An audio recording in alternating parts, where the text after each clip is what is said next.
to another video. This is another day after Liverpool lose the what's that called? The Community Shield. Yes, to Crystal Palace. Is it a good thing? Is it a bad thing? There are mixed emotions when it comes to this, but I'm really loving the reactions from the rivals because it really shows that they are really paying attention to everything that we're doing. I'm really loving the way that they're reacting to this. So we have to keep an eye on that because the rivals are literally going to tell us the truth. We just have to wait and see.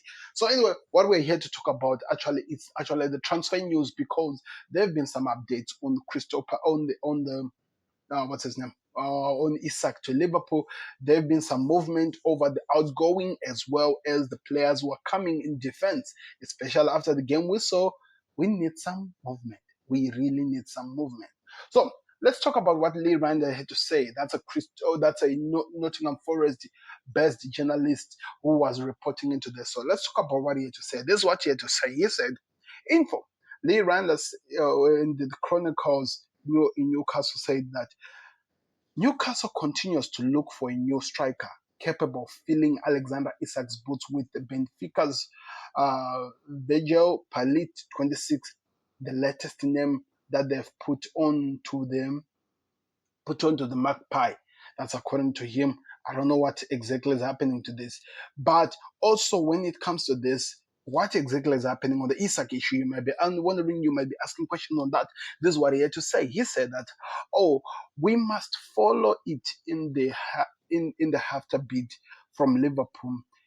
He has been they've been talks of about 150 million pounds, but others on the agent circuit have suggested that about 130 million plus add-ons may yet may yet of may yet offer a breakthrough. Either way, Christopher Isak has been handed an ultimatum, and that's really important. An ultimatum by Crystal Palace, which is no serious offer, no transfer. No serious offer, no transfer. So now it's about to see what Liverpool do. Are they going to move? Are they going to try to take the decision that they're going to try to move? What are the tier one journalists saying about the Isak situation? I'm going to read something from Fabrizio Ramon as well as something from Ben Jacobs so that you understand exactly where they stand. This is what Ben Jacobs had to report. Liverpool haven't walked away from Isak and from Isak, and the saga is not yet over. But LFC only want to bid again if Newcastle make it clear they are not wasting their time.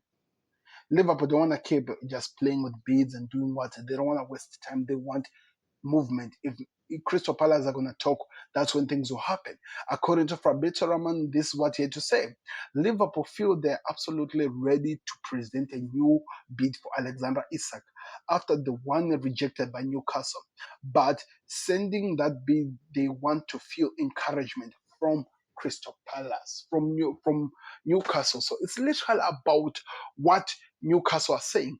Is the encouragement what the agent has been told by Newcastle that if there's no serious offer, we're not going to move? Or maybe Liverpool are expecting to see a movement which gave them an ultimatum. Remember, the ultimatum which has been presented by Lee, it's a sign of maybe encouragement that Liverpool are looking for. Or maybe Liverpool are waiting for Crystal Palace to actually sign a striker as a sign to prove that there is an ultimatum, that there is going to be a movement. Things at the moment are on a standstill. Things at the moment are really confusing. But what we were told by Ndai, what's his name? What's his name? By Inkad, I think that's how you call him. He said that in the 72 hours to come from yesterday evening, so we are literally in the 72 hour space, Liverpool will send an official bid to Crystal Palace for Alexander Isak. So it is really confusing. Maybe the journalists that we are reading they are behind, or maybe there's something that is happening. Or Crystal Palace and Liverpool are doing their deals diligently without revealing so much of what's happening in the deal. But at this moment, as things stands, Crystal Palace still don't have their front man. They still don't have Alexander Isak who's playing. They're still waiting to see what happens on that deal. But that's what we're being told. We have to keep an eye on it. When it comes to defense, what's happening? According to Fabrizio Ramon, Liverpool are really considering Palmer's Giovanni Leon, who's 18, and all the top Italian clubs tried for Leon, have but he's very expensive for them. But because Parma wants around the 34 million pounds, with Liverpool not really building their interest, not really building their interest on the boy, with Liverpool now building their interest on the boy. So about the 34 million, that's what Palmer are asking for. So Liverpool, I think they can get that if they are really interested, but we have to wait and see how that one plays out like. And Fabrizio Ramon said also more onto this. He said Liverpool have decided whether they want Premier League proven players like Magay, or they want, or Liverpool have decided whether they want a Premier League proven player like Magay, or if they want to go for a talented Giovanni Leon. It's really confusing. They have already made the decision, but they've just not yet moved in the market. That's what Fabrizio Ramon is telling us, that there is a decision which has been made. The team is ready to make an important bid.